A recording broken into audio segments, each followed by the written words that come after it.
ክብር ሁሉ ለእግዚአብሔር ይሁን። እንዴት አመሻችሁ? የጌታ ስም የተባረከ ይሁን። ከ15 ዓመት በፊት ከባለቤቴ ጋር እስራኤል ሀገር ለጉብኝት ሄደን ነበርና እንደ ማታ ነው የገባነው ኢየሩሳሌም ከተማ። ከዛ ያረፍንበት ሆቴል ማውንት ኦሊቭ ሆቴል ይባላል። ምንም አላየንም በጨለማ ስለገባን በቃ ገባን፣ ደክሞናል። ከዛ በነጋታው ጉብኝቱን የሚያስጎበኙን አስጎብኚዎች በጠዋት ቀጠሩን። ቁርሳችሁን ቶሎ ብሉና ግሩፑን ይዘን ዛሬ የተወሰነ ቦታ ታያላችሁ፣ ነገ ደግሞ እንደዚህ ያሉ እስኬጁሉን ነገሩን።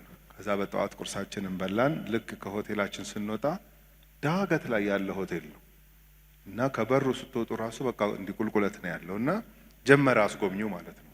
ይሄ ማውንት ኦሊቭ ይባላል፣ የደብረ ዘይት ተራራ ይሄ ነው አለን እና ከፍ ያለ ነው። ኢየሩሳሌም ከተማዋ እንዴት ትታያለች፣ መቅደሱ ምናምን እስኪ ነግረን ነው እንጂ የምንጠብቀው ይሄ እንትኑ ነው ይሄ እንትኑ ነው እስኪሉ በአይናችን ዝም ብለን እያየን ነበርና ከዛ ነው አሁን በጣም ስቲፕ የሆነ ቁልቁለት ነው ይዞ ነው የወረደው። ይሄ ቤተፋጌ ማለት ይሄ ነው አለ። ጀመረ ማለት ነው። በቃ ቤተፋጌ ነው ያልኩት ገና በቃ በጠዋቱ ቤተፋጌ ራሳችሁን ስታገኙት አስቡት እንግዲህ። እና ተጀመረ በቃ ጉብኝቱ። እና በጉብኝቱ ወቅት ልክ እኛ አሁን ከኢትዮጵያ እንደሄድን እኛ ወንጌላውያን አማኞች ነን፣ በግሩፕ ይሄድ ነው። ከየሀገሩ ብዙ ጎብኚ አለ። ደግሞ ወቅቱ እስራኤላውያን ዮም ኪፑር የሚባል በዓል አላቸው፣ የዳስ በዓል። እሱ በዓል ሊከበር 2 ቀን 3 ቀን ሲቀረው ነው እኛ የገባ ነው እና ትልቅ የበዓል ወቅት ነው። መስከረም መጨረሻ ወይም ጥቅምት መጀመሪያ ነው ዮም ኪፑር የሚያከብሩት እነሱና እሱ ሰዓት ላይ ነው እና በቃ ቱሪስት በጣም አለ፣ ብዙ ጎብኚ አለ። ተጀመረ እና ቁልቁለቱን ስንወርድ ልክ በቤተፋጌ ቁልቁለት ወርደን ቀጥታ ሄድነው ጌተሰማኔ ነው። የአትክልት ስፍራ አለ፣ እዛ አስገባን። ይሄ ጌተሰማኔ ነው፣ ይሄው መቅደሱ ብሎ ፊት ለፊት አሳየን። እዚህ ጋር ሆኖ ነው በቃ ኢየሱስ የመጨረሻውን ጸሎት የጸለየው። ተንበርከኩ ተባለ። የሚሰማችሁ ስሜት አስቡ እንግዲህ። ኢየሱስ የተንበረከከበት የጸለየበት ቦታ ላይ ያው እንድትሄዱ ነው። ማንም ማስታወቂያ ተናገር ብሎ እንትን አላረገኝም። እነዚህ እንትኖቹ ምንድን ነው የጉብኝትና የጉዞ እንትኖች አላኩኝም። ግን የቀናው ሰው ቢሄድና ቢያይ፣ በተለይ ለኛ ለምናምን ትርጉሙ ሌላ ነው። ሌላ ነው ስላችሁ ምንድን ነው መጽሐፍ ቅዱስ ላይ ያሉት እውነቶች ሪል ሆኖ ታዩታላችሁ። እና ምንድነው አድም ያደረገው አሁን ለኔ ለአንተ ምን አዳረገልህ ኢየሩሳሌምን እስራኤልን እንደዚህ የተለያዩ ቦታዎችን መጎብኘት ካላችሁኝ፣ መጽሐፍ ቅዱስ ላይ የተጻፈው ነገር በምድር ላይ ምን እንደሚመስል እንዳየው ረድቶኛል። እና የጠቀመኝ ነገር አለ እና ያልሄደ ይጎዳል ወይ? ብዙም ባይጎዳም እሰ ፕላስ ግን ድሉን አግኝቶ ሄዶ ላየ ሰውና ለተመለከተ ሰው የሆነ ደስ የሚለው ነገር አለ። የማያምኑ በክርስቶስ ኢየሱስ አዳኝነት የማያምኑ ዳግም ያልተወለዱ ሰዎችስ ምንድነው ለነሱ? ለነሱ ደግሞ ትርጉሙ ሌላ አይነት ነው። አሁን የሚንከባለል አይቻልም። ይሄ የተሰቀለበት ጎልጎታ ቀራንዮ የኔ ጌታ እዚህ ጋር የተሰቀለው ክብልልልልልልልልልልል የሚሉ ሰዎች አሉ፣ ከተለያየ ሀገር የመጡ። እዛ ጋር ያለውን እንትን በጣም አፈር ነገር ባይኖርም የሲሚንቶ ምናምን እንዲያቧራው እንትኑን እንዲቅብት ቅብት እኛ አልቀባን፣ የቀቡ ግን አሉ። የሚገዙት ነገር አላቸው። ይሄ እንትኑ ነው ይሄ እንትኑ ነው ይሄ እንትኑ ነው ሲባሉ ገዛስተው የሚይዙ አሉ። ለየሰው ሚኒንጉ የተለያየ። ለኤቲስቱ ምናልባት አሁን that's nice okay that's good እያለም ደግሞ ማያል ይሁን በቃ እንግዲህ ምን ይደረጋል ይሁን በቃ ታሪክ ማወቅ ጥሩ ነው የሚልም ይኖራል። ለጎብኚው ሁሉ የተለያየ ሚኒንግ ነው የሚሰጠው። እና ስንጀምር ከጌቴሰማኔ ነበር የጀመርነው። ዛሬ የምንመለከተው ይሄ በሕማማት ሳምንት ውስጥ ሐሙስ ምንድን ነው የሆነው ከተባለ በጌቴሰማኔ ጌታ ኢየሱስ ክርስቶስ የጸለየበት ቀን ነው። ጸሎተ ሐሙስ ይባላል ራሱ ከነስሙ ማለት ነው። ጸሎተ ሐሙስ ብትወድስ እቺ ጽዋ ከኔ ትለፍ ብሎ በጣም ፔንፉል ስለነበረ ሊቀበል ያለው መከራ የዋዛ አይደለም፣ ሪል ነው፣ የእውነት ነው፣ በጣም ከባድ ነው። እና እሱን ጸሎት የጸለየበት ቀን ነው። የደቀ መዛሙርትን እግር ያጠበበት ቀን ነው። ይሄ ቀን 2 የመጽሐፍ ቅዱስ ክፍሎችን ነው የምናየው። ሌላው ፋሲካን ያከበረበት ቀን ነው። ሐሙስ ነበር ፋሲካን ከደቀ መዛሙርቱ ጋር አንድ ሰው ቤት ተገኝቶ ሲያከብር የምንመለከተውና እነሱን ዋና ዋና ሀሳቦች ነው የምናየው። በተለይ ፋሲካ በኢየሱስ ምን አይነት ሚኒንግ እንደተሰጠው በደንብ ባትኩሮት ማየት አለብን ብዬ አስባለሁ። ዛሬ እንደ ትናንቱ ዮሐንስ ወንጌል ምዕራፍ 13 እና ማቴዎስ ወንጌል ምዕራፍ 26 ላይ ነው ትኩረታችን የሚሆነው። ስለዚህ መጽሐፍ ቅዱሳችንን እናወጣለን። ማቴዎስ ወንጌል ምዕራፍ 26 ከቁጥር 17 ጀምሮ ነው። ትናንትና ቁጥር 16 ላይ ነበር የቆምነው። ዛሬ ደግሞ ከቁጥር 17 ጀምሮ እያነበብን አንኳር ሐሳቦች ላይ ቆም እያልን ሪፍሌክት እናደርጋለን ማለት ነው። የማቴዎስ ወንጌል ምዕራፍ 26 ከቁጥር 17 ጀምሮ። ምናልባት አንዳንድ ሰው ምንድን ነው አያነብም እንዴ? 3 ጊዜ እኮ ነው የነገረን የሚል ሰው ሊኖር ይችላል። ሆን ብዬ ነው። አንዳንድ ሰባኪ አንዴ ብቻ ተናገር የተባለ ይመስል አንዴ ተናግሮ ከዛ አይደግምላችሁም። ከዛ እናንተ ምን ትሆናላችሁ? እርስ በርስ ትጠየቃላችሁ። ሮሜ ነው ያለው ስትሉት ኧረ አላለም ማቴዎስ ነው ያለው እኮ ምዕራፉን አልያዝኩም እንዳትባባሉ ነው እኔ ደጋግሜ የምነግራችሁ። ለመጨረሻ ጊዜ ደግመዋለሁ። ማቴዎስ ወንጌል ምዕራፍ 26 ቁጥር 17 ጀምሮ እንደዚህ ነው። በቂጣው በዓል በመጀመሪያ ቀን ደቀ መዛሙርቱ ወደ ኢየሱስ ቀርበው ፋሲካን ትበላ ዘንድ ወዴት ልናሰናዳልህ ትወዳለህ አሉት። እርሱም ወደ ከተማ ከእገሌ ዘንድ ሄዳችሁ መምህር ጊዜ ቀርቧል፣ ከደቀ መዛሙርቴ ጋር ካንተ ዘንድ ፋሲካን አደርጋለሁ ይላል በሉት አለ። ደቀ መዛሙርቱም ኢየሱስ እንዳዘዛቸው አደረጉ፣ ፋሲካንም አሰናዱ ይላል። ይሄ እንግዲህ በቃ ከደቀ መዛሙርቱ ጋር ፋሲካን የሚያከብርበት ጊዜው ደርሷል። እገሌ የሚባል ሰው የቤት አዘጋጁልኝ አለ። በሌሎቹ ወንጌላት ላይ አንድ ሰው ታገኛላችሁ። ለየት ያለ ነው። ውሃ ብዙ ጊዜ ሴቶች ናቸው የሚቀዱት እና ወንድ ብዙ ጊዜ ውሃ አይቀዳም በዛን ጊዜ እና እንደዚህ የውሃ መቅጃ እንትን የያዘ ሰውዬ ታገኛላችሁ። ሬር ነው እንደዛ አይነት ሰው ማግኘት፣ ሁሉ አይዝም። ስለዚህ በአንድ አይደንቲፋይ ሊያደርጉ ስለሚችሉ ነው እሱን ሰው እያናግሩት ያለውና ዞሮ ግን አንድ ሰውዬ ቤት የፋሲካን ከደቀ መዛሙርት ጋር አከብራለሁ ብሎ እዛ እንዲሰናዳ ጠየቀ። እዛ አሰናዱለት ይላል። ለምንድን ነው ኢየሱስ ፋሲካን የሚያከብረው? እንደ አንድ አይሁዳዊ በዓል ያከብር ነበር። እያንዳንዱ የአይሁድ በዓል ነው ፋሲካ። በነገራችን ላይ ምንድን ነው ፋሲካ? ፋሲካ ማለት የእስራኤል ልጆች ከግብጽ ባርነት በዘጸአት መጽሐፍ ላይ ማለት ነው ከግብጽ ባርነት ነፃ የወጡበትን መታሰቢያ በዓል ነው የሚያከብረው። ፋሲካ ማለት ማለፍ፣ መሻገር፣ ፓሳህ ማለት ነው። ስለዚህ እሱን ነው የሚያከብሩት። አክብሩ ተብለዋል። ይስ ተብለዋል። ዘጸአት ምዕራፍ 14 ላይ ይህ ትእዛዝ ተሰጥቷቸዋል። ለምን? በጣም ትልቁ የእግዚአብሔር የሪዴምሽን ስራ በጣም ወለል ብሎ የተገለጠበት ታሪክ ስለሆነ ወደፊትም ሌላ ኢምፕሊኬሽን አለው። ከግብጽ መውጣት ማለት ሌላ ትርጉም አለው። ስለዚህ ሁሉ አይሁዳዊ በየዓመቱ ከሚያከብራቸው በዓሎች መካከል አንዱ ፋሲካ ነው። ኢየሱስ እንደ አንድ አይሁዳዊ ከደቀ መዛሙርቱ ጋር ፋሲካን ያከብር ነበር። ስንት ያከበረ ብለህ ታስባለህ ኢየሱስ ካላችሁኝ እኔ 3 ያክብረዋል ነው። ለምን? ከደቀ መዛሙርቱ ጋር 3 ዓመት ተኩል ነው የቆየው። በ3 ዓመት ወይም በ3 ዓመት ተኩል ውስጥ ዞሮ መምጣቱ አይቀርም ፋሲካ። 2 አክብረዋል ከዚህኛው በዓል በፊት። ከዚህኛው በዓል በፊት ፋሲካን ሲያከብር ኢየሱስ እንደ ማንኛውም አይሁዳዊ ወደ ኋላ እያሰበ ነው ያከበረው። አባቶቻችን እያለ ከደቀ መዛሙርቱ ጋር በሙሴ አማካኝነት ከግብጽ ባርነት እንዴት እንደወጡ ለማስታወስ ነው ይሄ በዓል የተሰጠን እያለ እንደ ማንኛውም ወደ ኋላ እያሰበ ነው የሚያከብረው።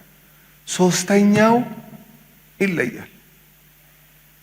3ኛው ሌላ ትርጉም አለ ማለት 3ኛውን ፋሲካ ሲያከብር ለኢየሱስ የመጣበትን ዋና ዓላማ ለማስተዋወቅ ምቹ የሆነ በዓል ነው እሱ። ደቀ መዛሙርቱም በጣም እንደሚደነግጡ አስባለሁ 3ኛውን በዓል ሲቀይረው ማለት ነው፣ ሚኒንጉን ሲቀይረው ማለት ነው። እዚህ አዘጋጁልኝ አለ፣ ተዘጋጀለት። ቁጥር 20 በመሸም ጊዜ ከ12ቱ ደቀ መዛሙርቱ ጋር በማዕድ ተቀመጠ። ሲበሉም እውነት እላችኋለሁ ከእናንተ አንዱ እኔን አሳልፎ ይሰጣል አለ። እጅግም አዝነው እያንዳንዱ ጌታ ሆይ እኔ ሆንን ይሉት ጀመር። እሱም መልሶ ከኔ ጋር እጁን በወጭቱ ያጠለቀ እኔን አሳልፎ የሚሰጥ እሱ ነው። የሰው ልጅስ ስለ እርሱ እንደተጻፈ ይሄዳል። ትናንት አንስቻለሁ ይሄንን ሐሳብ። ይሁዳ ለምን ተመረጠ ካለ ይችን ለማድረግ ነው የተመረጠው። ነገር ግን የሰው ልጅ አልፎ ለሚሰጥበት ለዚያ ሰው ወዮለት፣ ያ ሰው ባልተወለደ ይሻለው ነበር አለ። ቁጥር 25 አሳልፎ የሚሰጠው ይሁዳም መልሶ መምህር ሆይ ለኔ አሁን ይሄ ስላቅ ነው። መምህሩ አይደለም ለይሁዳ። መምህሩ ከሆነማ ተማሪ መሆን ነበረበት። እንዴት ነው መምህር ሆይ የሚለው? ፈሪሳውያንም እኮ ሲመጡ እኮ መምህር ሆይ እያሉት ነው የሚመጡት። ሰዱቃውያንም መምህር ሆይ እያሉት ነበር። የቱ ጋር ነው የነሱ ቲቸር የሆነው? የቱ ጋር ነው የሱ ተማሪዎች የሆኑት? ሹፈት ነው። ይኸው ይሁዳም ገባበት እዛ ግሩፕ ውስጥ ማለት ነው። መምህር ሆይ እኔ ሆንን አለ። ኦፍ ኮርስ ነው። ኢየሱስ አንተ አልህ አለው። ለሌሎቹ እኮ ምንም አላሉ። ይተዋወቃሉ፣ በደንብ አድርገው ይተዋወቃሉ። ትናንት አንስቻለሁ። ልታደርግ ያለኸውን ሂድና አድርግ። ተግባብተዋል። ሌላው ነው ግራ የገባው። ስለ ምግብ፣ ስለ በዓል ዝግጅት፣ ለድሆች ስለሚሰጥ ምናምን መሰላቸው። ሁለቱ ግን ተግባብተዋል። አንዳንድ ጊዜ ጌታ ነገሮችን እንዴት አንድል እንደሚያደርግ ምናምን እኛ ይጨንቀናል። ለሱ አይጭነቀን፣ እሱ ይችልበታል። እሱ ትክክለኛ ፈራጅ ስለሆነ ነገሮችን እንዴት አርጎ እንደሚዳኛቸውና መልክ እንደሚያስይዛቸው በደንብ አርጎ ያውቃል። አንተ አልክ አለው። ቁጥር 26 ሲበሉም ተጀመረ ማለት ነው በዓሉ። በቃ ፋሲካ ላይ የሚደረገውን ስርዓት በደንብ እያደረጉ ነው ያሉት። ሐሙስ ነው ይሄ። ልብ አድርጉ። አንድ ቀን ነች የቀረችው መስዋዕት ሊሆን። ይሄን ያውቃል። ሰዓቲቱ እንደደረሰች በደንብ እያወቀ ነው። በቃ ለዚህ ነው ከኢሚዲየት ሰርክል ጋር የሚያሳልፈው። አሁን ሌላ ከተማ እንሂድ ምናምን እሱ አለፈ። በቃ ያ ሰዓት አለፈ። በቃ ከነሱ ጋር ብቻ ነው አሁን አብሮ ያለው ማለት ነው። እና በበዓሉ መካከል ሲበሉም ኢየሱስ እንጀራን አንስቶ ባረከ፣ ቆርሶም ለደቀ መዛሙርቱ ሰጠና። ተመልከቱ እንግዲህ ከዚህ በፊት ፋሲካን ሲያከብር ቂጣውን ወይም እንጀራውን ይሰጡት ቆርሶ ይሰጣቸውና አባቶቻችን በግብጽ ባሮች ነበሩ፣ ወደ እግዚአብሔር ሲጮሁ የቃል ኪዳን አምላክ ጩኸታቸውን ሰማና ከጭቆናው ከባርነቱ ነፃ አወጣቸው። ይሄ የዛ መታሰቢያ ነው ሲል ነው ሁለቱን በዓል ሲያከብር የሚያውቁት። ሶስተኛው ሌላ ሚኒንግ ሊሰጠው ነው። ማንም አያውቅም። የሚገርማችሁ ከሱ ውጭ ቆረሰና ለደቀ መዛሙርቱ ሰጠና እንካችሁ ብሉ ብሎ ይህ ስጋዬ ነው አለ። በአንደኛው ፋሲካ እኮ አላለም፣ በሁለተኛው ፋሲካ አላለም። ሶስተኛው ላይ ሚኒንጉን ኮምፕሊትሊ ቀየረው። ምን ማለት ነው? እነ ፋሲካ እነ ምናምን እነ የመስዋዕት ስርዓቶች እነ በግ ማቅረብ እነ እንስሳ ማቅረብ ሁሉ እኔ እስክመጣ ነበር። እውነተኛው መስዋዕት መጣ። እውነተኛው ስጋው የሚቆረሰው እውነተኛው ደሙ የሚፈሰው መካከላቸው ነው ያለው። አያውቁትም። ቢነግራቸውም እንደ እንትን ነው የሚሆንባቸው ለደቀ መዛሙርቱ ራሱ እንደ ድሮኛ ሰፈር አንድ ወሬ ወይም አንድ ጆክ አውረታችሁ ቶሎ የገባውና የሳቀ ሰው አምፖል አንደርስታንዲንግ ነው ያለው ይባላል፣ ወዲያው ስለሚበራ። ቶሎ ያልገባው ግን ፍሎሮሰንት አንደርስታንዲንግ ነው ያለው እንባባል ነበረ። ብልጭ ይልለትና እንደገና ይጠፋል። እንደገና ብልጭ ይልና እንደገና ይጠፋል። እንደገና ነው ብልጭ የሚልለት። ለኔ አሁን ደቀ መዛሙርትን ሳያቸው እንዲህ ነበር የሚሆኑት። የሆነ ነገር ይገባቸዋል፣ ደግሞ ይጠፋባቸው። ደግሞ የሆነ ነገር ደግሞ ይጠፋባቸዋል። ነገሩ በደንብ መልክ ይዞ ሁሉ ነገር የሚገባቸው ከመንፈስ ቅዱስ መውረድ በኋላ ነው የሚገርመው። ጌታ ኢየሱስም በቃ ጊዜ አለ አላቸው። ጠብቁ አላቸው። ኃይል ትለብሳላችሁ፣ መንፈስ ቅዱስ በእናንተ ላይ ይመጣል፣ ጠብቁ አላቸው። ለዚህ እኮ ነው ከከባባድ ኃይላት ጋር ፋይት ያደረጉት ሐዋርያት ሥራ ላይ ኃይል ስለለበሱ። በየከተማው ስንት ጠንቋይ፣ ስንት አስማተኛ፣ ስንት መተተኛ፣ ስንት እንትን አይደለ እንዴ የገጠማቸው። እሱን ታዲያ ኃይል ሳይለብሱ ይችሉት ነበር? አይችሉትም። የሟርት መንፈስ ያለባት ሴትዮ፣ ሲሞን የሚባል ጠንቋይ፣ በሪያሱስ የሚባል ጠንቋይ፣ በጠንቋይ እኮ የተሞላ ነው ሐዋርያት ሥራ። የአስማት መጽሐፍ የእንትን ኮተቱ ብዛቱ የደረሱበት ከተማ ሁሉ በኮተት የተሞላ ነበር። ህዝቡ ፕራክቲስ የሚያደርገው በጣም ብዙ የክፋት አሰራርና በመናፍስት የተያዘ ዓለም ነበረ። ፔኔትሬት እያደረጉ የሚገቡት ሐዋርያቱ እንዴት ቻሉት? ምዕራፍ 2 ላይ በተሞሉት የእግዚአብሔር መንፈስ። ክብር ለጌታ ይሁን። ያን ሳይሞሉ አይችሉትም ነው። ይሄ እኮ የክርስትና ህይወት እኮ ማለት የግብግብ ህይወት እንደሆነ ታውቃላችሁ። የፋይት ህይወት እኮ ነው የገባንበት ህይወት፣ የጦርነት ህይወት ነው። ከርኩሳን መናፍስትና ከአሰራራቸው ጋር ኤቭሪዴይ የምንጋጠምበት ህይወት ነው ጌታ የሰጠን ከጨለማ ኃይላት።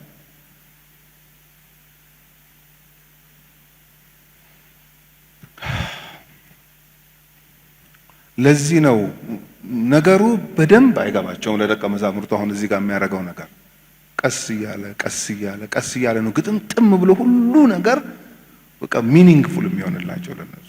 ስለዚህ ሶስተኛውን ፋሲካ ቀየረው። ይህ ስጋዬ ነው አለ፣ እንካችሁ ብሉ ብሎ ይህ ስጋዬ ነው። ጽዋንም አንስቶ አመስግኖም ሰጣቸው፣ እንዲህም አለ፣ ሁላችሁ ከእርሱ ጠጡ፣ ስለ ብዙዎች ለኃጢአት ይቅርታ የሚፈስ የአዲስ ኪዳን ደሜ ይህ ነው። ለምን በአንደኛው ፋሲካ አላለም? ገና ነዋ፣ ገና 3 ዓመት ይቀረዋል። ለምን በሁለተኛው አላለም? ገና 1 ዓመት እንደዚህ ይቀረዋል። እቺ ግን ሐሙስ ከነሱ ጋር ይሄንን ማክበር ማለት አርብ የሚሰራውን አርብ የሚከፍለውን ዋጋ እና ምትክና ቤዛ ሆኖ መምጣቱን በደንብ ሊያስረዳ የሚችልበት የሚገርም ኢሉስትሬሽን ነው ያገኘው። በቃ ይህ ያሉ ይመስለኛል እነ ጴጥሮስ።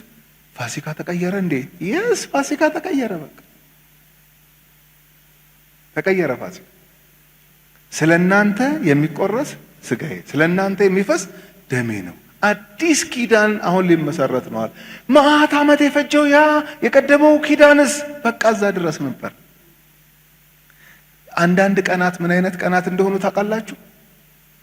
ወደዛ ያለን 1000 ዓመት ወይንም 2000 ዓመት ወደዚህ ካለ ዓመት ጋር በደንብ አድርገው እንደ ትልቅ ዲማርኬሽን ተሰምሮ ሊለዩ የሚችሉ ቀኖች አሉ። አንዳንድ ቀኖች እቺ ቀን ማለት አሁን በቃ ታሪክ በቃ ብሉይ ኪዳንና አዲስ ኪዳን የሚለያዩበት ቀን እኮ ደርሷል። አሁን በቃ እንግዲህ ተመልከቱ፣ አዲስ ኪዳን አለ ኢየሱስ።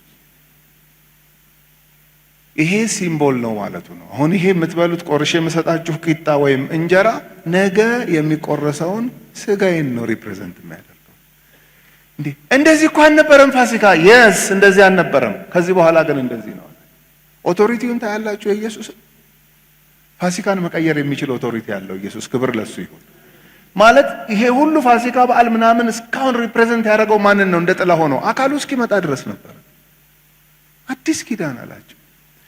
ስለዚህ ኖሞር ወደ ኋላ ማሰብ ፋሲካን ስታስቡ አባቶቻችን ምናምን አንተ ከኃጢአት የዳንክበት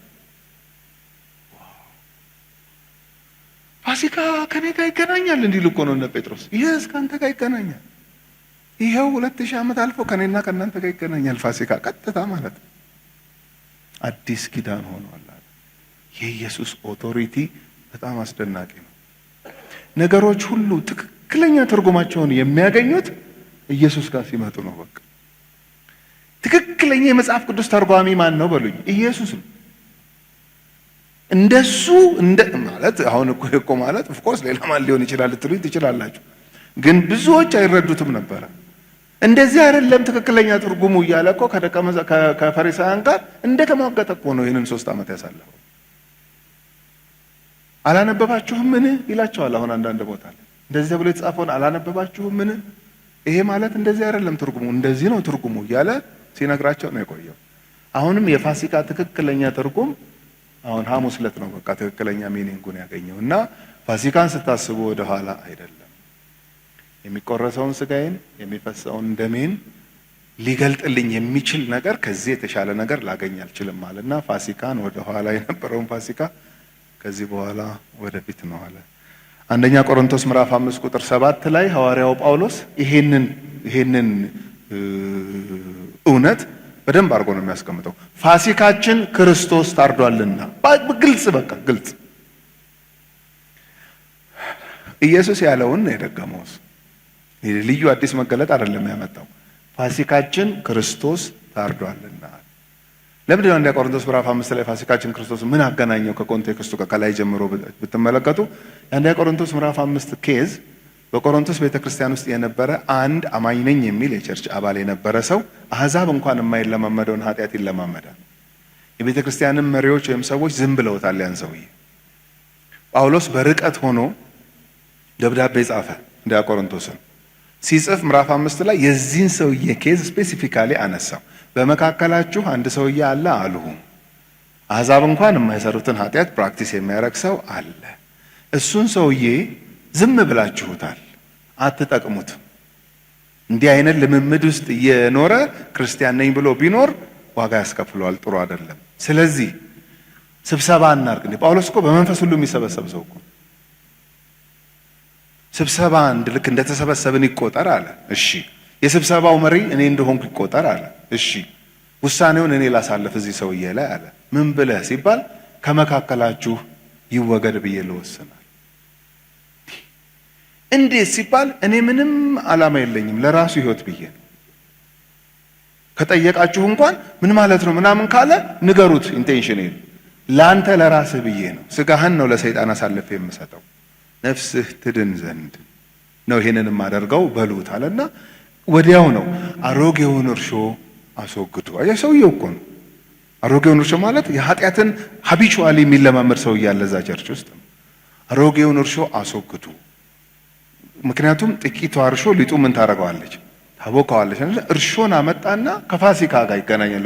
እርሾ የሌለው ቂጣ ነበር እንዲበሉ የታዘዙት። እዛው ካመጣና ፋሲካችን ክርስቶስ ምን አድርጓልና ታርዷልና አዲሱን ሊጥ ትሆኑ ዘንድ አያችሁ። እንደ ላይፍ ስታይሉ አድርጎት ስለነበረ ይሄ ሰውዬ ነው እንደዚህ አይደለም መሆን ያለበት። ብዙዎች የሚስማሙበት ሁለተኛ ቆሮንቶስ ምዕራፍ 2 ላይ ያ የተቀጣው ሰውዬ ቅጣቱ ይበቃዋልና እንደገና ደግሞ ከሱ ጋር ህብረትን ፍቅርን ተከታተሉ። ለምን እኔ መጀመሪያም ስፈርድበት እንጨቆረር እንዲገባ አይደለም። ለጊዜው አንደር ዲሲፕሊን ተደርጎ ራሱን ተመልክቶ ጊዜ ወስዶ አም ሶሪ የክርስትና ህይወት እንደዚህ እንደሆነ አልገባኝም ነበረ፣ አሁን ነው የገባኝ። ጳውሎስንም ቴንኪው በሉልኝ፣ ጊዜም ወስጃለሁ፣ የእረኝነት አገልግሎትም ሰጥታችሁኛል፣ እንዴት ነው ነገሩ ምናምን የሚልበት ስቴት ላይ እንደደረሰ ስለሰማው ፕሊስ እንደገና ከሱ ጋር ህብረት አድርጎ ተቀበሉት። አለበለዚያስ እንደወጣ ከቀረ እግዚአብሔርን አላገለገልኩም እኔ የሰይጣንን ስራ አንስተውም ያለው የሰይጣን ስራ ሰው ወጥቶ እንዲቀር፣ እኔ ደግሞ አላማዬ ወጥቶ እንዲቀር አይደለም። ሰውየው ለጊዜው ራሱን ተመልክቶ ጊዜ ወስዶ ይሄ አዲሱ ህይወት እርሾ የሌለው አዲስ ሊጥ እንደመሆን ማለት ነው። ፋሲካችን ክርስቶስ ታረደ እኮ ያልኩት እኔ የኛ ምትክ የኛ ቤዛ ሆኖ ስለመጣልን አዲስ ህይወት ፕራክቲስ እንድንለማመድ ነው እንጂ አሮጌ የሆነ ህይወት እንድንደግመው አይደለም ብዬ ነው እኮ ይሄን ያደረኩት ብሎ ፕሊስ ተቀበሉት ያን ሰውዬ ሲል እንመለከታለን። ይሄ መቼም ለአሁን ዘመን ቤተክርስቲያን ትልቅ ሌሰን ነው ያለው። አሁን አንዳንድ ችግሮች ሲፈጠሩ ማውገዝ ቀላል ነው። የእረኝነት ስራ ሰርቶ ያንን ሰውዬ መልሶ ገንዘብ አድርጎ ማምጣት ካልተቻለ የሰይጣንን ሐሳብ አንስተውም ነው ያለው አይደለ ጳውሎስ። እኛ ግን ልንስተው እንችላለን ማለት። አንዳንዶች እንደወጡ ይቀራሉ፣ ይረሳሉ። በእርግጥ ይሄ ሰውዬ ተረስቶ እንዳይቀር የሱም ኮንትሪቢዩሽን አለ። ታውቃላችሁ ዲሲፕሊኑን መቀበሉ ራሱ እኮ በጣም የሚገርም እኮ ነው። አስቡት አሁን ደብዳቤው ሲደርሳቸው የቆሮንቶስ መሪዎች እያነበቡ ምዕራፍ 4 ዋው ምዕራፍ ምናምን ብላ ምዕራፍ 5 ሲገቡ በመካከላችሁ እንደዚህ የሚያደርግ ሰውዬ አለ አሉ። ደግሞ ዝም ብላችሁታል፣ ታበያችኋል ምናምን ሲል የጋሽ እንትና ኬዝ ነው የሚሉት። ማን ነገረው ለጳውሎስ? አቤት ወሬ ግን ይደርሳል። ታውቃላችሁ በጣም ይገርማል። የሱ ነው። ታዲያ ምን እናርግ? ራሱ ያንብበው፣ ሰውየው ያንብበው። እንካ ጋሽ እንትና፣ እኛ አይደለንም ከየት እንደሰማ እናቅም። እንካ አንብበው። ሲያነበው ምን ሊሆን ይችል ነበር መሰላችሁ? ምን ሲድጋሚ ላንብበው። በመካከላችሁ በአሕዛብ ዘንድ እንኳን የሌለ ኃጢአት የሰራ ሰው አለ ምናምን። የቆሮንቶስ ቸርች ብቻ ናት እንደ ቸርች ይኬዳላ? ምን እዛ እንደውም አዲስ ህብረት ተጀምሯል። እንደውም ና እያሉኝ ነበር። ይኬዳላ ብሎ እኮ ሊሄድ ይችላል። ዲሲፕሊኑን አልቀበልም ሊል ይችላል። ሰውየው መልሶ ገንዘብ እንዲሆን የቆሮንቶስ ቤተክርስቲያን መሪዎች ብቻ ሳይሆኑ የሰውየውም ኃላፊነት ትልቅ አስተዋጽኦ ነበረው ማለት ነው። ለምንድን ነው እዛ ሄድከው ካላችሁኝ ፋሲካችን ክርስቶስ ታርዷል ብሎ በግልጽ ጳውሎስ ስላስቀመጠው ማለት ነው። ፋሲካን በመስቀል ላይ ስጋው ከተቆረሰና ደሙን ካፈሰሰው ከኢየሱስ ውጪ የተመለከተና ያየ ምንም ትርፍ አያገኝ። አሁን ይሄ በዓል በዓለም ይከበራል። እንግዲህ ተመልከቱ።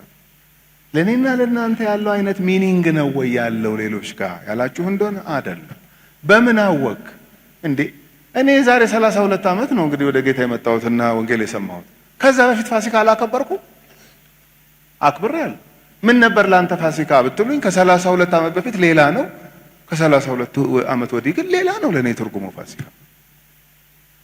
አያችሁ፣ ነገር ሽፍት ያደረገበት ወቅት ነው። ለረጅም ዘመን ሲከበር የነበረን ፋሲካ ነው ኢየሱስ የቀየረው። ክብር ለኢየሱስ ይሁን።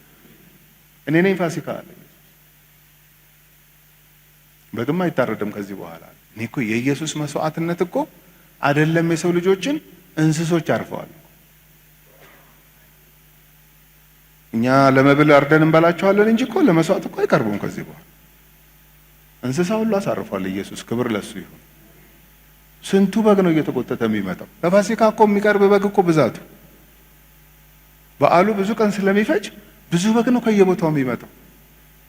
ይሄ ሁሉ ሲደረግ የነበረ ስርዓት በቃ የተባለበት ቀን ኢየሱስ በመስቀል ላይ የዋለበት ቀን ነው። ክብር ለሱ ይሁን። ታሪክ ነው ሽፍት ያደረገው። አሁን አድዋ ምናምን ብለን እናከብራለን እኛ። የስ አድዋ ታሪክ ሽፍት ያደረገበት ታሪክ ወቅት ነው። እስከ ዛሬ ይከበራል። እንደዚህ አመቱ አድዋ እንደዚህ የእንትን ታሪክ እየተባለ ከታሪኮች ሁሉ ቁንጮ ይሄ ነው። ታሪክ በቃ እንዲቀይር ያለበት ወቅት ማለት ነው። እኔ ነኝ ፋሲካ አለ።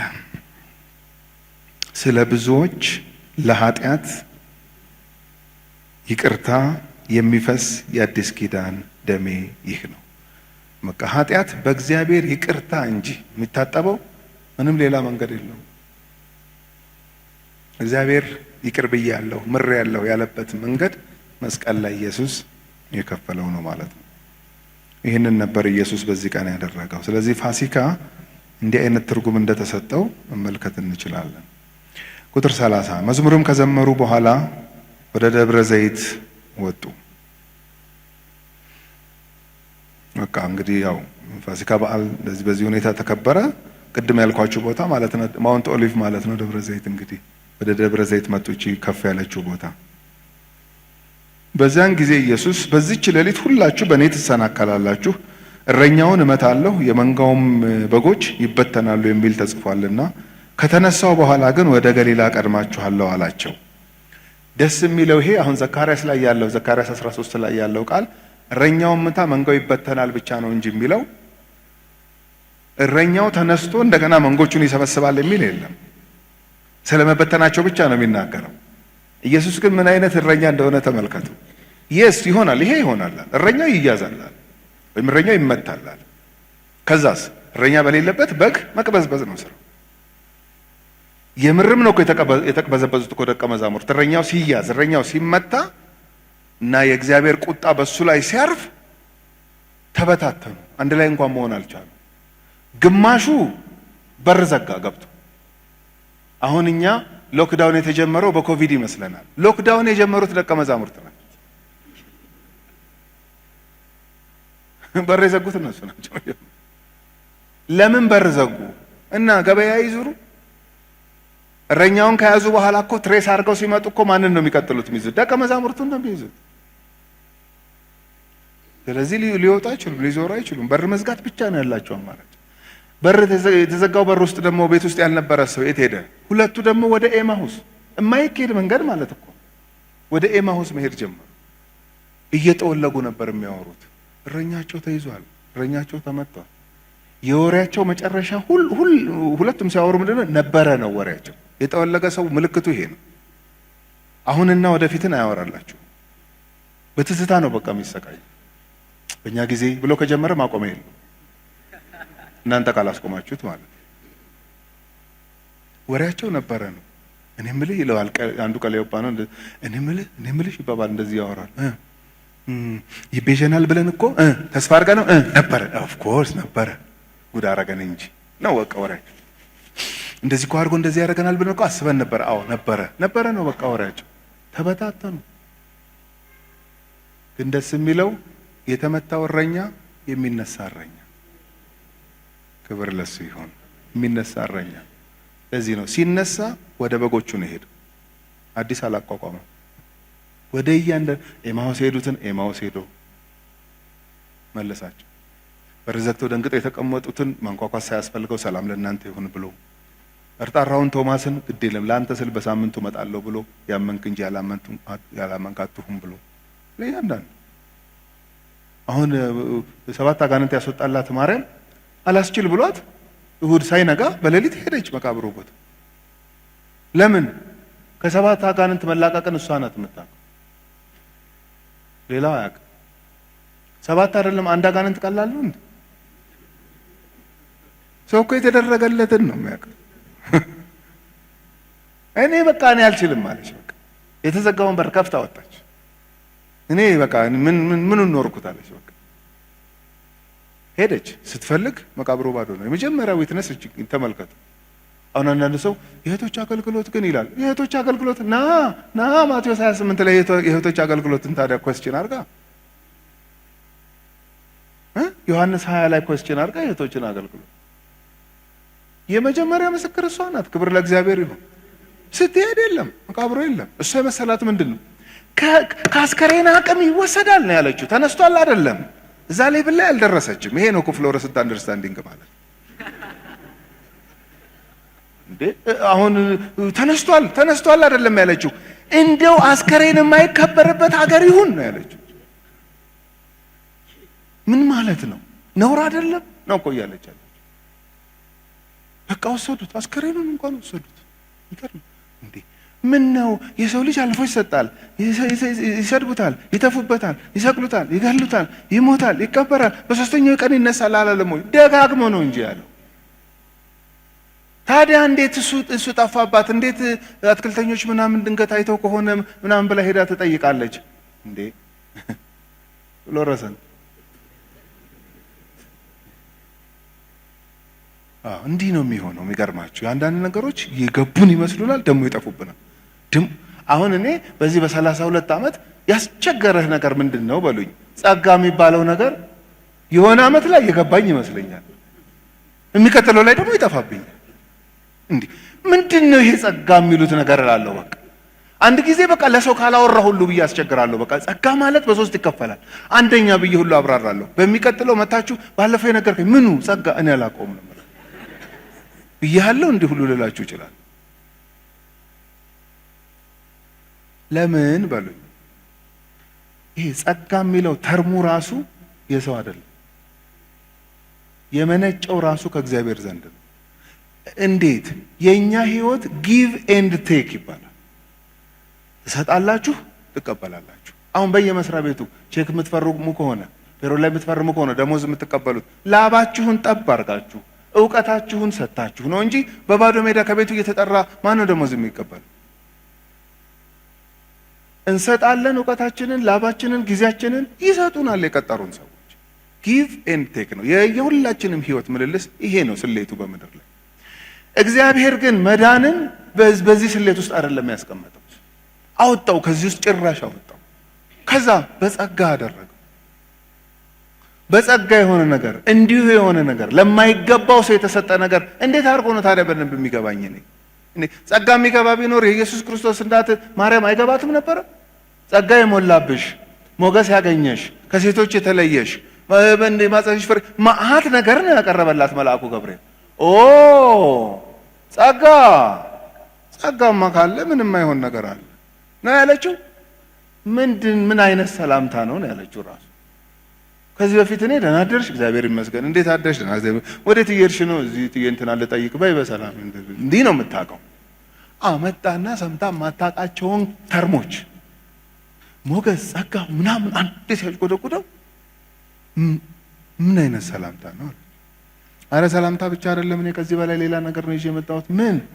ቅዱሱን የእግዚአብሔር ልጅ መሲሁን ኢየሱስ ክርስቶስን አንቺ ትወልጂዋለሽ። እኔ እኮ ወንድ አላውቅም። አይ ነው ወንድ ማታውቂም እኮ ከወንድ እኮ አይደለም የምትወልጂው።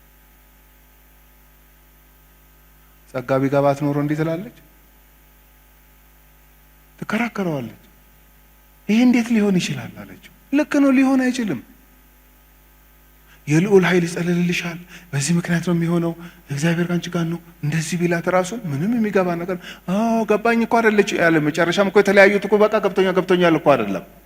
አሰብ አረገችና እንዲህ እኔ ይህንን ሁሉ ስለ እኔ የተናገረውን በልልኝ ብዬው አይደለም ተልኬን የመጣሁት ነው ያለው። ደግሞም እንደዚህ አይነት ባይሆንም እነ አብርሃም በስተርጅና ወልደዋል፣ እነንትና እንደዚህ የሚል ደግሞ ታሪክ አውቃለሁ እንደ አይሁዳዊነቴ። የእኔ ግን ተለይ። ለማንኛውም ይሄን የጌታ ባሪያ እንዲህ ልበለው አለች። የጌታ ባሪያ አለችው። አቤት። ይሄ ያልከው የተናገርከው ቃል እንደ ቃልህ እንተ እንዳልከው እንደሱ ይሁንልኝ ስትል ጨረሰ። ሚሽኑን ሄደ፣ ወደ ላከው ሄደ ማለት ነው። ለማርያም እንኳን ጸጋ አስቸግሯል። ለማርያም ያስቸገረ ለአብርሃም ይገባዋል? የገባን የሚመስለን ግን የማይገቡን ነገሮች አሉ። አሁን ማርያም እቺኛዋ ማርያም ማለት ነው መታ ባዶ ሲሆን ባንዴ ከትንሣኤ ጋር ማገናኘት አልቻለም። ጭንቅላት ተሰርቆ ነው ያለችው። ከዛ አትክልተኞቹ ምናምን እንደው አይተውት ይሆን ምናምን ትላለች። እነ ጴጥሮስ ሄዳ ተናገረች።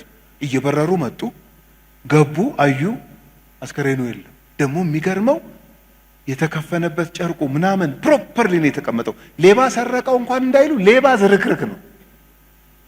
ሌባ እንደዚህ አስቀምጦ አይሄድም። ሌባ እኮ አሁን ተያዝኩ አልተያዝኩ ስለሚል ወይ ከፈኑን ወደዛ ይወረውራል ወይ እንደዚህ ያደርጋል ምናምን። ይሄ በትክክል ተቀምጧል።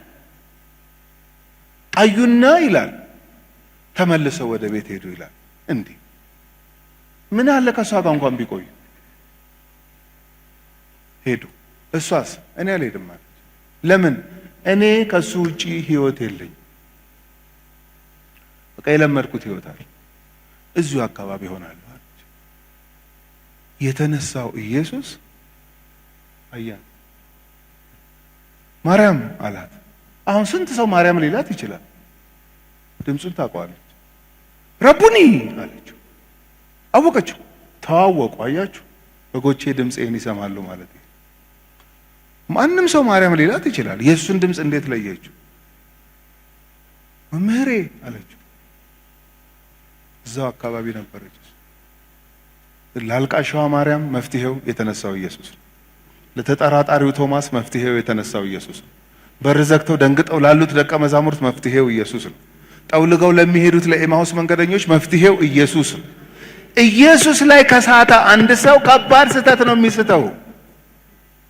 ለምን? ታሪክ ሽፍት ያደረገበት ቦታ ነው ኢየሱስ የመጣበት አመጣጥ። ፋሲካ እኔ ነኝ አለ እና እንደሚሰናከሉ ያውቃል። ምን አይነት ፍቅር ነው! ስለዚህ እኔ በገሊላ ቀድማችኋለሁ አለ። ማቴዎስ 26 ቁጥር 33። ጴጥሮስም መልሶ ሁሉም በአንተ ቢሰናከሉ አቤት የጴጥሮስ ፍጥነት! እኔ ከቶ እስቲ አስቡት። አሁን እንዲህ አይነት አመላለስ ሁሉም ምን አመጣው? በቃ ራሱን ችሎ እንኳን አይመልስም። ምን ያሳያል በሉኝ? ጄኒውንነቱ። እንደው ከጌታ ጋር ሲኖር ራስን እንደመሆን ምን ምርጥ ነገር አለ? በአገልግሎትስ ቢሆን ራስን እንደመሆን ምርጥ ነገር ምንም እኮ ምርጥ ነገር የለም። በቃ እኔ ትሬኒንጌ ፕሪቺንግ ነው። ሃው ቱ ፕሪች የሚል ትሬኒንግ ነው የወሰድኩት እኔ የመጨረሻ ስልጠናዬ ማለት ነው። አሁን እሱ ላይ ከምንማረው ትምህርት አንዱ መምህሮቻችን ከሚነግሩ ነገር ቢ ዩርሰልፍ ነው የሚሉን። መድረክ ላይ ስትቆም ቢ ዩርሰልፍ፣ ቢ ጄኒውን፣ ቢ ናቹራል፣ ቢ ኦሪጂናል። ለምን? ከኦሪጂናል ጋር ከናቹራል ነገር ጋር እና ከጄኒውን ነገር ጋር ነው ሰው ፍሎው ማድረግ የሚፈልገው። አርቲፊሻል ስትሆን አፒታይታቸው ይዘጋል ሰዎች ብለው ነው ያሰለጠኑ። ስለዚህ አሁን መድረክ ላይ ስትቆም ልታገለግል ብለው አሰለጠኑን። እነሆ ነው እንጂ የሚባለው እነሆ አይባልም ብለው ነው ያስተማሩ። የምን እነሆ ነው? እነሆ በቃ ልክ ኮንቨርሴሽናል ስታይል መሆን አለበት። በቃ ከሰው ጋር ስታወራ እነሆ ትላለህ፣ ማይክ ስትይዝ እነሆ ትላለህ። ኖ ቢ ዩርሰልፍ። አሁን እንዲህ ከሰው ጋር ስናወራ ሃሌሉያ ነው የምንለው። ልክ ይህን ሲዝ ሃሌሉያ እንላለን። የምን ሃሌሉያ ነው? ሃሌሉያ አትልም እንዴ? ምንም መቀየር ምንም የሆነ ድባብ መፍጠር የለም እኮ። የሰባኪ ድምፅ እኮ የሚባል የለም። እኛ ነው እኮ መከራ የምንበላው እኮ። ራስህን ሁን ነው። አሁን እኔ ጴጥሮስ በምን ይገርምሃል በሉኝ። ራሱን ነው በቃ ራሱን ነው።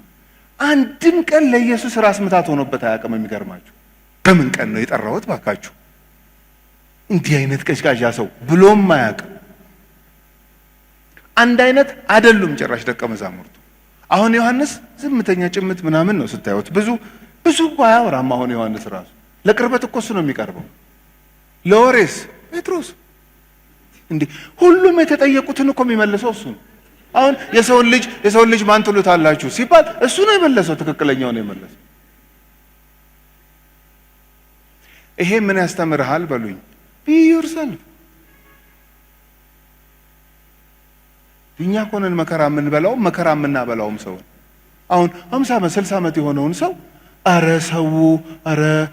ሰውን እንትን ተመልከት እስቲ እንደው ነቃ በል። ከ60 ዓመት በኋላ ነው ነቃ የሚለው። ተቀበለው እንጂ እንደዛ እንዳለ ተቀበለው እንጂ ወዴት ነው ነቃ የሚለው? እንደገና ደግሞ በተቃራኒው ደግሞ አረ ተረጋጋ። ቢረጋጋ በ20 ዓመቱ ይረጋጋ ነበር።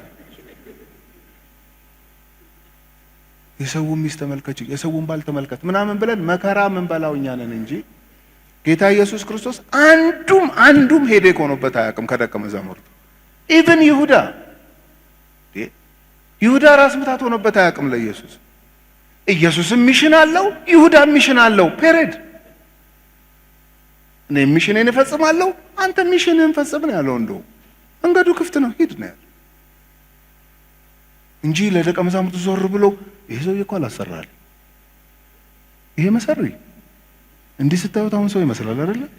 አሁን አጥቅሶ ሲበላ ምናምን ኖ ሚሽንህን ፈጽም። ሚሽንህን እፈጽማለሁ። ክብር ለእግዚአብሔር ይሁን። ሁላችሁ ብሎ እየተናገረ ኢየሱስ ከዛ ውስጥ አምልጦ ይወጣና እነዚህ ሁሉ ቢክዱ ይላል። አቤት ፍጥነት! እነዚህ ሁሉ ቢክዱ እኔ ግን ብሎ ይመለሳል። ሁሉም ባንተ ቢሰናከሉ እኔ ከቶ አልሰናከልም አለው። ኢየሱስ እውነት እልሃለሁ በዚህች ሌሊት ዶሮ ሳይጮህ 3 ጊዜ ትክደኛለህ አለው። ጴጥሮስ ከአንተ ጋር መሞት እንኳን የሚያስፈልገኝ ቢሆን ከቶ አልክድህም አለው። ደቀ መዛሙርቱ ሁሉ ደግሞ እንደዚሁ አሉ። በጣም ኢንፍሉዌንሻል። እነሱን ሁሉ ያላሰቡትን አሳሰባቸው። የስ ይላሉ ከኋላ ሆነ።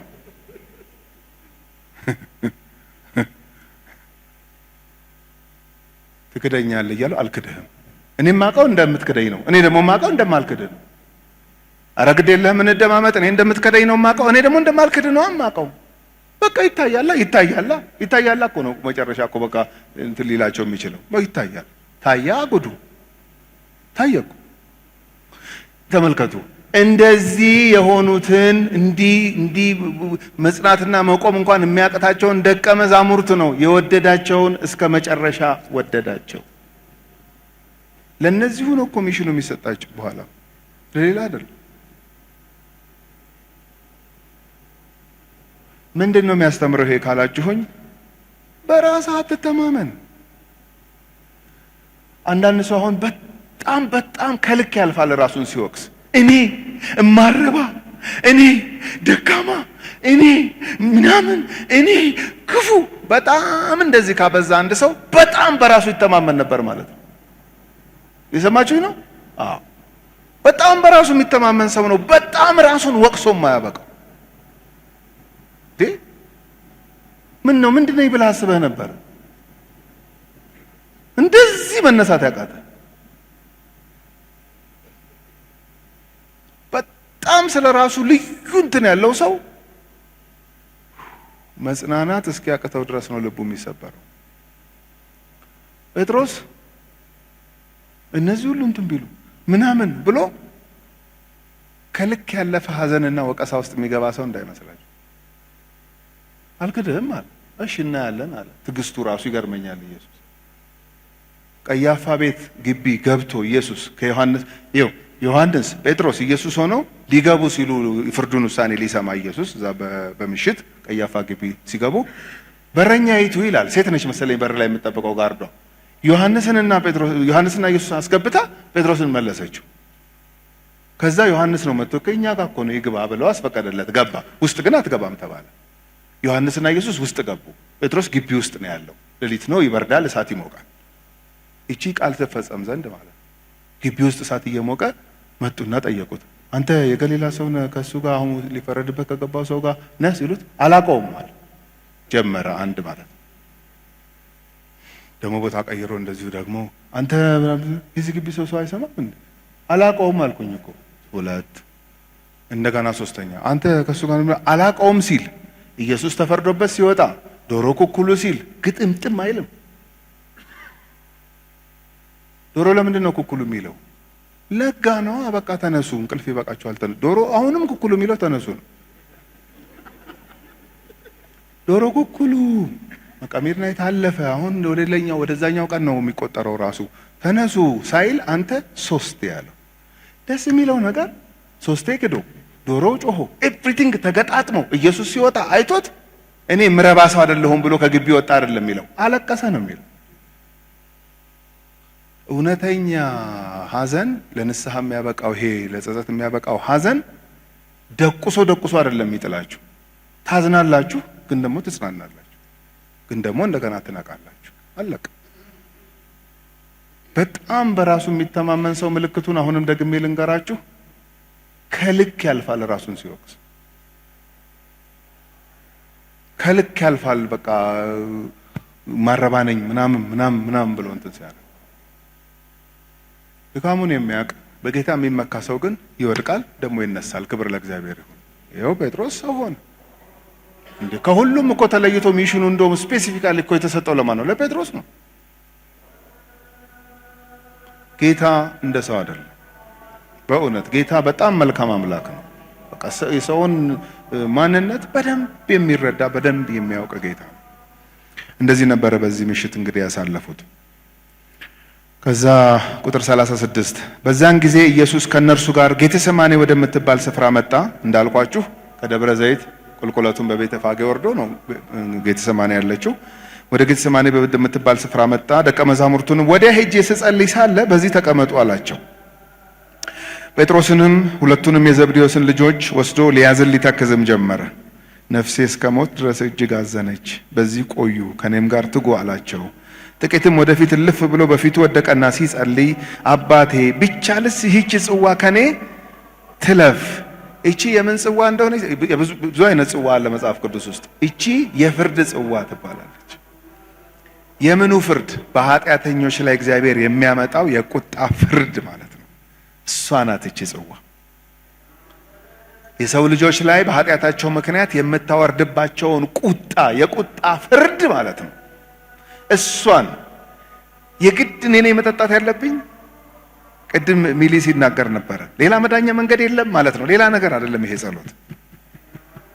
ሰዎች መልካም ሰርተው ሊድኑ አይችሉም። የሆኑ የሃይማኖት ስርዓቶች ተሰጥቷቸው ራሳቸውን ትንሽ ተሐድሶ ምናምን አድርገው ምናምን እንትን ብለው ምናምን አይችሉም። እንደው የሚያቀርቡት የእንስሳት እንትን ቁጥሩ በጣም ጨመር ተደርጎ ቢቀርብ አይችሉም፣ አይሆንም። የእግዚአብሔር በኃጢአት ላይ የሚቆጣው የፍርድ ቁጣ ማረፊያ ያስፈልገዋል። ጽዋዋ የፍርድ ጽዋ ናትች። ኃጢአተኛ የሚቀጣበት የፍርድ ጽዋ ናትች። ይህች ጽዋ ከኔ ትለፍ፣ ነገር ግን አንተ እንደምትወድ ይሁን እንጂ እኔ እንደምወድ አይሁን አለ። ጌቴሰማኔ 3 ነው ይህን ጸሎት የጸለየው ኢየሱስ። ከባድነቱን ነው የሚያሳየው። የተከፈለው ዋጋ የዋዛ አይደለም። ድሮ ፊልም ስናይ ብዙ ፊልም ተመልካች አይደለሁም፣ ግን አስታውሳለሁ ጎረምሳ ሆኜ የህንድ ፊልም የሚባል አለ፣ አሜሪካኖች ፊልም ምናምን ይባላል። የህንድ ፊልም በጣም ፉገራ ይበዛዋል። ይሄ ሰውየው ራሱ እንደሞተ ይመስላል እንጂ ያስታውቃል። እናንተ እንኳን ታውቃላችሁ ራሱ የሆነ እንዴ ሽወዳ ነው እንዲህ ነገር ምናምን ሁሉ ትላላችሁ። እና እንለያለን። የህንድ ነው እንል ነበር ራሱ ፊልም ልናይ ስንል የምንድን ነው የህንድ ሲሆን ኤክስፔክቴሽናችንም ትንሽ እንትን ያደርጋል። ህንድ የለም አይደል እዚህ ዘንድሮ እኮ በምን እንደምትከሰሱ አታውቁም። ስለዚህ እንዳጥምቃችሁ ከሆነ እንግዲህ ግን እንዲህ ነው። እኛ በቃ ስናደርግ እንደዚህ የአንድ ፊልም የሚመስል ሽወዳማ ትሸውደኝ ምናምን ሁሉ እያለን ያለ ኢየሱስ በመስቀል ላይ የከፈለው ዋጋ ሪል ነው። በጣም ፔን ያለው ነው። የሚያምነው በጣም በጣም ከባድ ነው። ሲጠመቅ የመጣ ኦደብል ድምፅ ጌቴሰማኒ የለ። የመገለጥ ተራራ ላይ ሶስቱን ደቀ መዛሙርት ይዞ ሲወጣ የመጣ ኦደብል የሆነ ድምፅ የምወደው ልጄ ይሄ ነው በሱ ደስ የሚለኝ የሚል ድምፅ የመጣለት ምን አለ ጌቴሰማኒ ቢመጣ ያውም ሶስቴ ጠይቆ ሶስቴ ጸልዮ አባቱ ፊቱን አዙሮበታል። ለምን?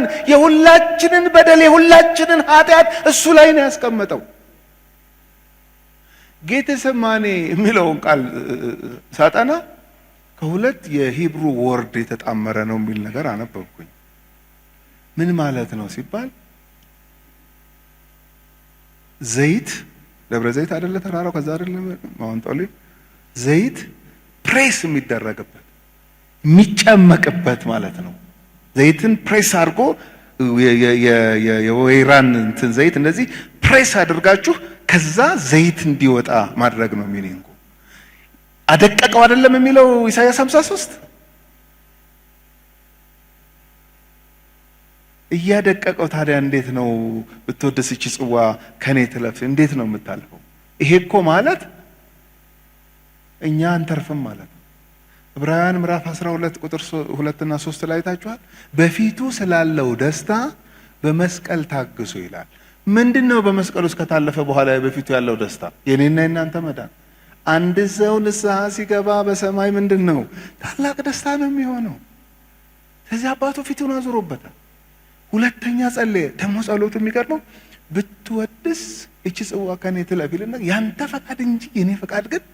ስለዚህ አባቱ የሚሰማው የጸሎቱን ሁለተኛ ፓርት እንጂ የመጀመሪያውን ፓርት አይደለም።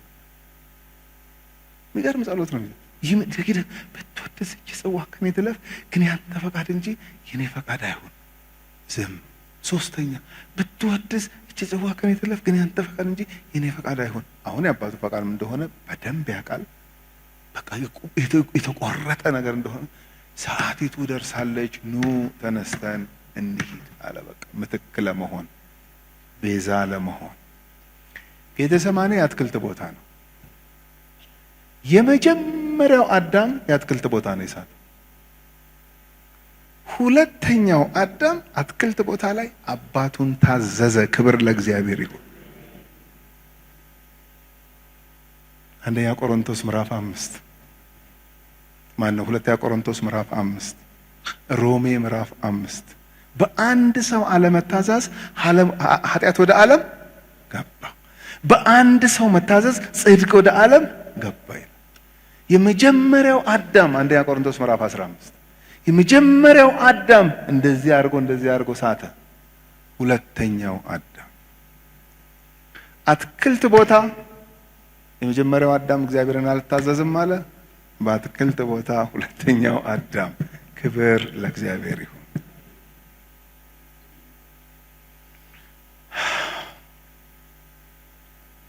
ጌቴሰማኒ ዮሐንስ 13 ጋር ልውሰዳችሁና የደቀ መዛሙርትን እግር ያጠበበትን ታሪክ ላንሳና እንግዲህ ይሄንን ቀን በዚህ አስበን እንጨርሳለን ማለት ነው። ዮሐንስ ወንጌል ምዕራፍ 13 ቁጥር 1 ጀምሮ ትናንትም ለማንበብ ሞክሬያለሁ የተወሰነውን ፓርት። ዮሐንስ ወንጌል ምዕራፍ 13 ቁጥር 1 ጀምሮ ኢየሱስም ከፋሲካ በዓል በፊት ከዚህ ዓለም ወደ አብ የሚሄድበት ሰዓት እንደደረሰ አውቆ በዚህ ዓለም ያሉትን ወገኖቹን የወደዳቸውን እስከ መጨረሻ ወደዳቸው። በመሃል ድካም ቢኖራቸው፣ መካድ ቢኖር፣ ማልቀስ ቢኖር፣ መተከዝ ቢኖር፣ መጠውለግ ቢኖር፣ ይሄ ሁሉ ቢኖር ማለት ነው። ይሄን ሁሉ አጭቆ ነው ነገ እየጠበቃቸው ያለው ደቀ መዛሙርቱን። እነሱን የወደዳቸውን እስከ መጨረሻ ወደዳቸው። እራትም ሲበሉ ዲያብሎስ በስምዖን ልጅ ባስቆሮቱ በይሁዳ ልብ አሳልፎ እንዲሰጠው ሐሳብ ካገባ በኋላ ኢየሱስ አብ ሁሉም በእጁ እንደሰጠው ከእግዚአብሔርም እንደወጣ ወደ እግዚአብሔርም እንዲሄድ አውቆ ከእራት ተነሳ፣ ልብሱንም አኖረ፣ ማበሻም ጨርቅ ወስዶ ታጠቀ። በኋላም በመታጠቢያው ውሃ ጨመረ። የደቀ መዛሙርቱንም እግር ሊያጥብና በታጠቀበት ማበሻ ጨርቅ ሊያብስ ጀመረ። ወደ ስምዖን ጴጥሮስም መጣ። እርሱም ጌታ ሆይ አንተ የእኔን እግር ታጥባለህን? አለው። ሁሉ እኮ ታጥቧል። ጓደኛችን ጴጥሮስ ራሱን ነው የተሰማውን ሳይናገር አይውልም። ሁሉም እግርን አንጣ፣ ይሄው ሲታጠብ ጸጥ ብሎ ይታጠባል። ጴጥሮስ ጋር ሲደርስ ኖ አለ። ኖ ይሄ የባሪያ ስራ እንጂ የጌታ ስራ አይደለም። አንተ ደግሞ ጌታችን ነህ፣ መምህራችን ነህ። በባህሉም በምኑም የማይደረግ ስራ ነው የምትሰራው። አልገባኝም። ስለዚህ እንደ ሌሎቹ እንደ እንድሪያስ ዝም ብዬ እግሬን አልሰጥህም አለ።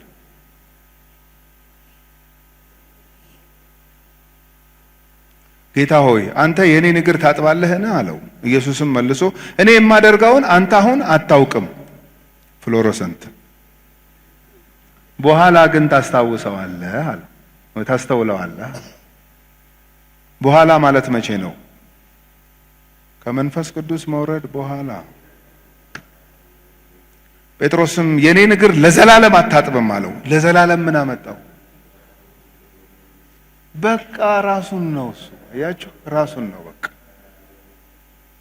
ራስን እኮ የመሆንን የመሰለ ነገር የለም እኮ። እንዲህ አንድ እኮ የሚያሰቃይ ነገር ምን እንደሆነ ታውቃላችሁ? ራስን መሆን አለመቻል። ለዘላለም አታጥብም አለ። ኢየሱስም ካላጠብኩ ከኔ ጋር እድል የለህም ብሎ መለሰለት። ስምዖን ጴጥሮስም ጌታ ሆይ እጄንና ራሴን ደግሞ እንጂ እግሬን ብቻ አይደለም። ደግሞ ሌላ ኤክስትሪም ተመልከቱ። አካላቴን እንዳለ የምን እግር ብቻ? አካላቴን። አካላት አላልኩ፣ እግር ነው ያልኩት። ታዲያ ኢየሱስ ይሄን ሰውዬ የቻለ እኔን አይችልም? እርሶን አይችልም? ይችላል። በቃ ከላይን አካላቴን አንዴ ወደዚህ ጽንፍ፣ አንዴ ወደዚህ ጽንፍ። ምን ማለት መሰላችሁ? በጣም በራስህ እንዳትመካ ጴጥሮስ እኮ ለማለት ነው። አንተ በራስህ መካለው ካልክ ወደዚህ ኤክስትሪም እየተላጋህ ነው እድሜህን የምትጨርሰው።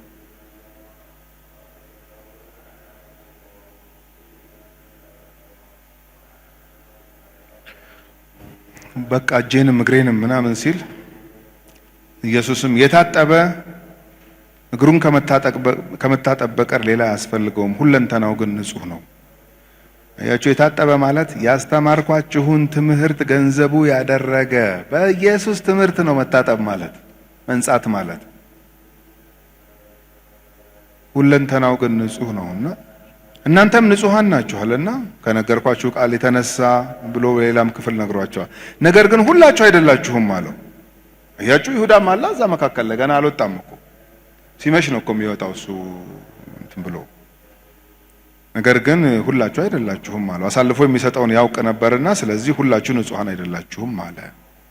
ቁጥር 12 እግራቸውንም አጥቦ ልብሱንም አንስቶ ዳግመኛ ተቀመጠ፣ እንዲህም አላቸው ያደረግኩላችሁን ታስተውላላችሁን?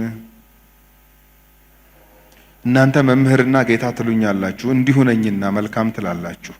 እንግዲህ እኔ ጌታና መምህር ስሆን እግራችሁን ካጠብኩ፣ እናንተ ደግሞ እርስ በርሳችሁ እግራችሁን ተጣጣቡ ዘንድ ይገባል። እኔ መምህርና ጌታ ሆኜ ካልከበደኝ እናንተ ምንም ሳትሆኑ እንዴት ይከብዳችኋል?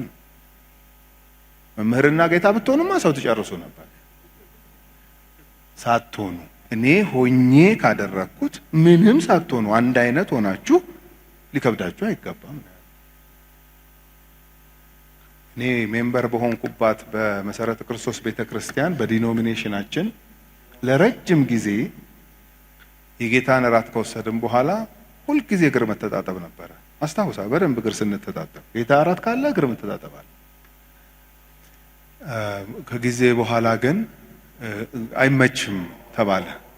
አኮሞዴት ለማድረግ ይሄ አዳራሹም ሰውም ቁጥር እየጨመረ ምናምን እንደዚህ ሲመጣ በቃ ዋናው በልብ ነገሩን ማመናችን ነው ተብሎ ሀግ ነው የምንደራረገው። ከዛ በኋላ በቃ እንደዚህ እንጂ በደንብ እግር መተጣጠብ ነበረ።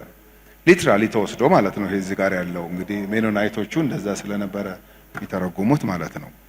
ቁጥር 15 እንደዚህ ይላል፣ እኔ ለእናንተ እንዳደረግኩ እናንተ ደግሞ ታደርጉ ዘንድ ምሳሌ ሰጥቻችኋለሁና። ስለዚህ ይሄ ማለት ሊትራሊ ተጣጠቡ ነው ማለት ተብሎ ለረጅም ጊዜ ይደረግ ነበረ። በኋላ ግን አይ በዚህ መንገድ ማስኬድ ይቻላል ተብሎ እንደቀረ አውቃለሁ። ቁጥር 16 እውነት እውነት እላችኋለሁ ባሪያ ከጌታው አይበልጥም፣ መልእክተኛም ከላከው አይበልጥም። ይህን ብታውቁ ብታደርጉትም ብፁዓን ናችሁ። ውስጡም ብጽዕና አለ ተብሎ ስለሚታመን ነበር ያ ነገር የሚደረገው። ዞሮ ዞሮ ግን ምንድን ነው ይሄ ከተባለ የትህትናን ጥግ ነው ያሳየው ኢየሱስ። የታወቀው ፕራክቲስ ወይንም በባህላቸው ምንድን ነበረ? ባሪያ ነው የጌቶችን እግር የሚያጥበው። ጌታ ማበሻ ጨርቅ ያዘ ማለት ድንግጥ የሚያስደርግ ነገር። እግር ሊያጥብ ውሃ አዘጋጀ ማለት በጣም ኦድ ነገር ነው። በቃ እንግዲህ እኔ መምህርና ጌታ ሆኜ እያለሁ ይሄንን ለእናንተ ካደረግኩላችሁ እናንተ ደግሞ እርስ በርሳችሁ እንግዲህ በዚህ ቀን አንዱ ትህትናን ልናስብ ይገባናል ማለት ነው።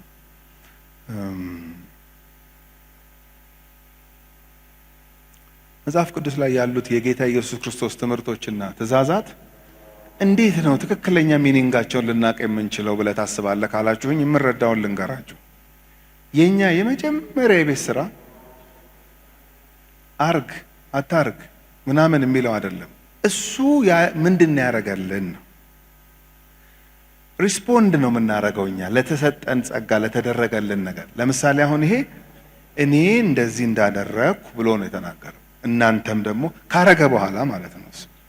እዚሁ አሁን ዮሐንስ 13 ወደ ታች ወረድ ብላችሁ ተመልከቱ። ወደ ቁጥር 33 አካባቢ እኔ እንደወደድኳችሁ እርስ በርሳችሁ ምን አድርጉ።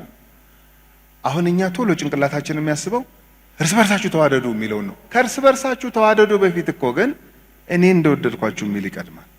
ስለዚህ የኔ ቤት ስራ ምንድን ነው? አሁን ሌላውን ወንድሜ ሌላውን እህቴን ለመውደድ የመጀመሪያው ቤት ስራ የኔ ቤት ስራ እንዴት እንደተወደድኩ ማወቅ።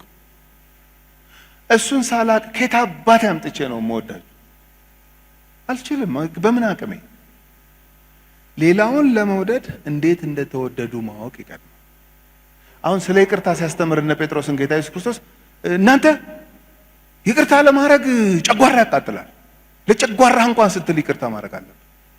ይቅርታ በጣም በጣም አስፈላጊ ነገር። ይቅርታን የመሰለ ነገር የለም በምድር ላይ። እንደዚህ አይደለም ያስተማረው።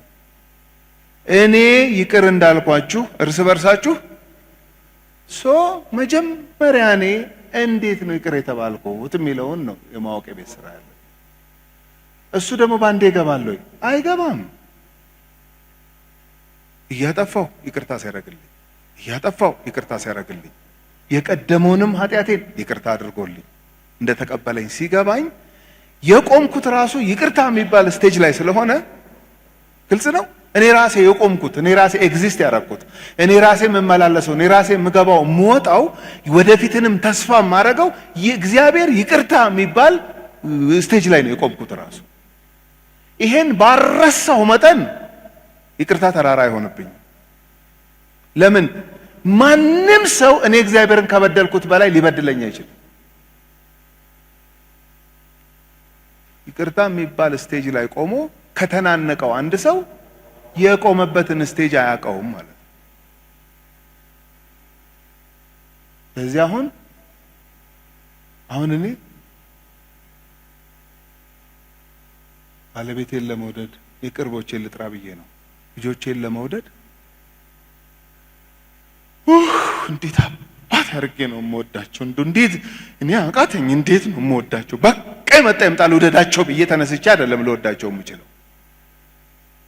እንዴት እንደተወደድኩ ቁጭ ብዬ ሳስብ ነው ሌላውን የመውደድ አቅም ራሱ ከውስጥ የሚወጣው። ኢንቨስት ያላደረገውን አንዲት ነገር አይጠይቅም እግዚአብሔር። እኛ ላይ ኢንቨስት ሳያደርግ አውጦት አይልም።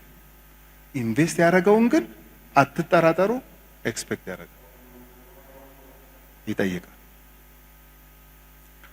እግዚአብሔር በጣም ይቅርታ ሲያደርግልኝና ሲታወቀኝ ምን እንደምጠብቅ ታውቃላችሁ? አንጀት የሚያሳርር ሰው እየበረረ እየመጣ እንደሆነ ነው የማውቀው ወደፊት። ለምን አውጣት እኔ አንተ ላይ ያፈሰስኩትን ምህረትና ይቅርታ በል እዚህ ሰውዬ ላይ ግለጥ እያለኝ ነው። ዋይዝ ኢንቨስተር ማንን ታውቃለህ በሉኝ? እግዚአብሔርን ነው። እኔ እንደወደድኳችሁ እርስ በርሳችሁ ተዋደዱ፣ እኔ ይቅር እንዳልኳችሁ እርስ በርሳችሁ። እኔ እናንተን እግር ዝቅ ብዬ ካጠብኩ እርስ በርስ ተጣጠቡ፣ ቢግ ዲል አይደለም አላቸው። ይገርም ትህትና ነው ያሳያቸው። ጌቴሰማኒ፣ ፋሲካ፣ እግር በማጠብ የተገለጠ ትህትና፣ ሐሙስ፣ እነዚህ 3 ነገሮች ናቸው የሆኑት። ስለዚህ ይሄን በቃ ሪሌት ማድረግ ነው። አሁን ከዚህ ስንሄድ ወደ ቤታችን ስንሄድ የፋሲካ ትክክለኛ ትርጉሙ ገብቶኛል። ያስ ይኸው እግዚአብሔር ቃል ነው የሚናገር። ጌቴሰማኒ በመጀመሪያ አትክልት ቦታ አለመታዘዝ ይወክለናል እሱ። በሁለተኛው የአትክልት ስፍራ አስገራሚ መታዘዝ፣ እሱም ይወክለናል እኛ። እግር በማጠብ የተገለጠ የመጨረሻ የትህትና ጥግም እናንተም እንደዚሁ ተመላለሱ፣ እናንተም እንደዚሁ ኑሩ ስለተባለን እሱም ቀጥታ ከኛ ጋር የሚገናኝ ነው።